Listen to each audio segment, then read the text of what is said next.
I want to talk today about a project that I spent 6 years working on here and recently finished. And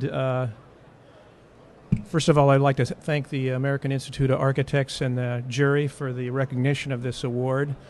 It's not a conventional building project, but it is, I think, a very relevant project to what is going on in the practice today. One of the points I wanted to make before I get started was to pull off a project of this scale, it's considerably more than just design. It's the organizational structure, the political backing of it, the funding, the community outreach. It takes a tremendous effort by a lot of people to pull off something this big, and so this presentation is about that wider spectrum. What we realized when we put together, started off as a transit project, but I think all the political leaders realized if we're going to build a project of this scale and of this magnitude, we also need to think about more than just bricks and mortar. We need to think about the redevelopment of the core of the city and how this project is managed in the future.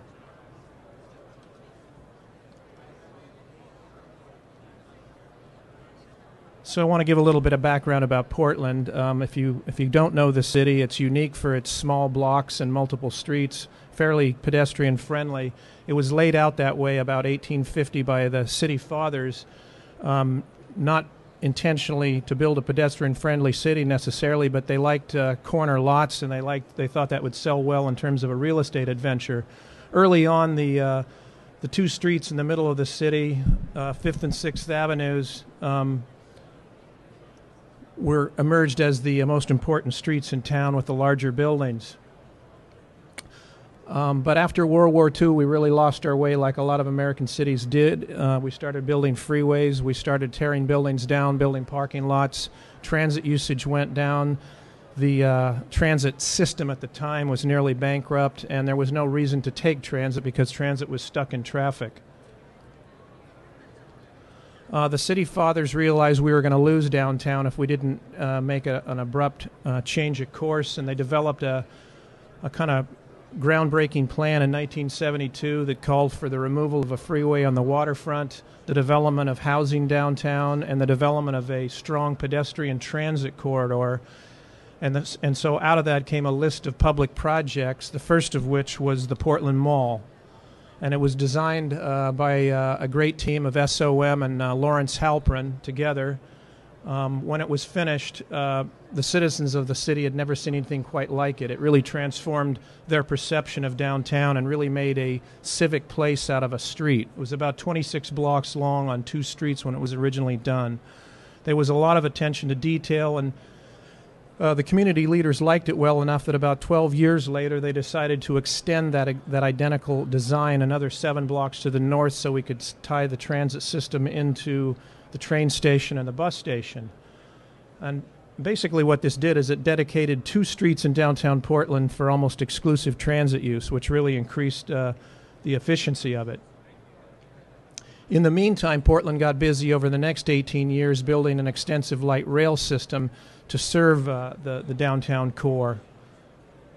At the same time, somehow we took our eyes off the beautiful street that we had just finished in 1978 and began to let it deteriorate. It was a problem that the private sector and the public sector had never formed a kind of a joint partnership to maintain it, and it does take more money to maintain a facility like this. And so once a street begins to kind of go downhill and you don't have the money to keep it up, it snowballs on itself and becomes less and less attractive to be there. The storefronts no longer get renovated and kept up to date. And so the city leaders had to come together again in the early 2000s a second time, this time to figure out a way to really permanently solve the problem. We needed to add another light rail line to downtown to really serve that regional system, and so the funding for a light rail project became the vehicle to also renovate all the things that had fallen apart on the original design and to figure out a way to permanently fund upkeep and management of a facility like this. So this is a good slide to look at the amount of agencies and players who have to come together to really pull off a project of this scale.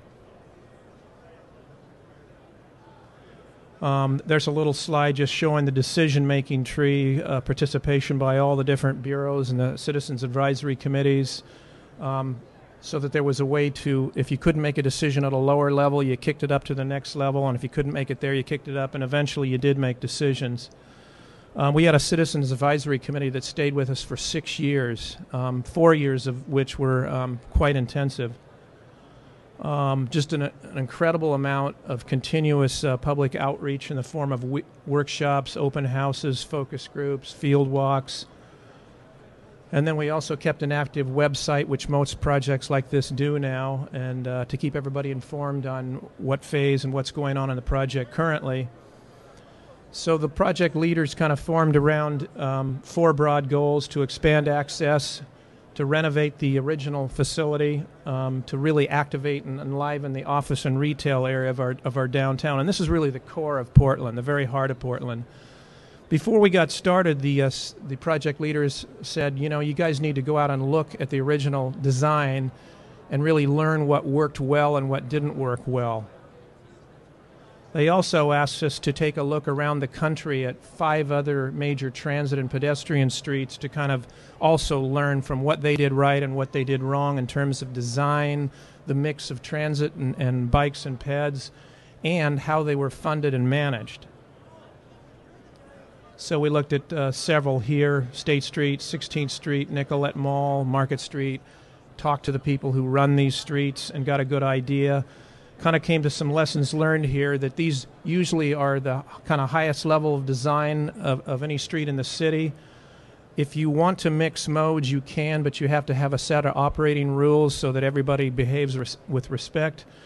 And you have to have public and private sector. Both of those things need to come together to fund and manage the street from the day it's finished, in perpetuity. We went from a number of different alternatives. Here's a map showing the entire 1.5 mile length. I guess this doesn't work on this kind of a screen. Give you an idea of the different stations and configurations. Very briefly, we settled on a scheme that trains and buses would share this street, which hadn't been done in any U.S. city to that level before. We settled on an alternative that the trains would unload to the right like the buses were, and that required a rather exceptional operation between trains and buses where they have to weave and share the space. We also, of course, there was this legacy of this beautiful design from 1978, some of which was still in good condition we wanted to use. There was an interesting debate amongst our city planning bureau that basically said, you know, design continuity over that length was a cool idea in the 70s. We're not sure, is it still a cool idea now in the 2000s? And interestingly enough, our design commission and our citizens committee said, yes, it still is a good idea to kind of really order the whole city and give a kind of an organizational structure to it. There's also the chance for diversity, and I'll talk about that in a second. So as we looked at the street, we had to, of course, decide what was going to remain, what was going to be removed and replaced, and there's anywhere from 30 to 40 different things that need to find a home on the street to serve both the transit and the streetscape and the through pedestrians. Spent a lot of time looking up close at what it was like to use the transit stops, how we could improve upon them over the originals, and particularly users either with vision impairment or mobility impairment, how they can easily use the system. And we went out and tested those ideas with a lot of mock-ups to see which worked best for that range of users. We knew we had a variety of different sidewalk circumstances, but we at the same time wanted to develop a family of transit furnishings that would work on any of those widths from the narrowest to the widest and use the same components. So we started thinking in terms of families of furnishings. Same with signage. We needed to be able to offer users a view from half a block away and being able to determine if it was a bus station block or a light rail station block, and once you got to that signpost, where you were in the system. We also, this is an important point for architects to stick their nose in the engineers business. We were told that signal engineers, lighting engineers, and overhead electrification engineers all want their own poles at the corner. And we told them that that was not going to be possible. There's not enough room to do that. And so we spent about 1.5 years back and forth with them coming up with a pole design that could do all of those things. That's an example, I think, of architects getting involved in the wider picture.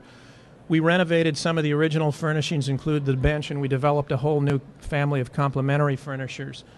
This time we chose stainless steel because it has such less maintenance than painted metal. We took a look. These are a series of 3D simulations we did for the community workshops to be able to show people what would these stations feel like at night, how would they feel safe, how would we enhance the lighting, what would it be like during the day, preservation of trees, diversity through public art, some of the diversity of the different station areas, sustainable features, and then development. There was an existing storefront improvement loan program that wasn't widely known by the business owners, and in short, what we offered them was, if we could give you free conceptual design services plus low-interest loans and help you with the permitting process, would you be interested in renovating your storefront? And we managed to get 40 different storefronts over the length of the project to participate in that program, using a bunch of different devices, trying to mitigate blank walls, understanding where all the entrances come out on the street. I'm aware we're running out of time here. Some of the sketches, a variety of smaller architecture firms were employed to develop these conceptual designs. Here's an example of what the street looked like in 2006. There's what it looked like in 2010 after the project.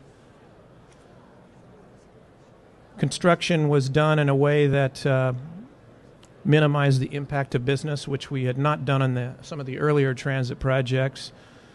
It was phased so that the heavy civil work was done 3 blocks at a time. You couldn't tear the entire street up and the entire downtown for 2 years. You had to finish 3-block stretches and then move on to the next phase. We had a very good contractor. We made sure that businesses were known to be open, posted some of their things on websites. We closed construction during the holiday season. So it was a whole management of that construction.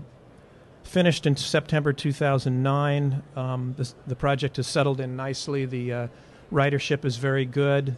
We were able to prove to the naysayers that buses and trains could share this kind of a street at this kind of a volume, and it works actually quite well.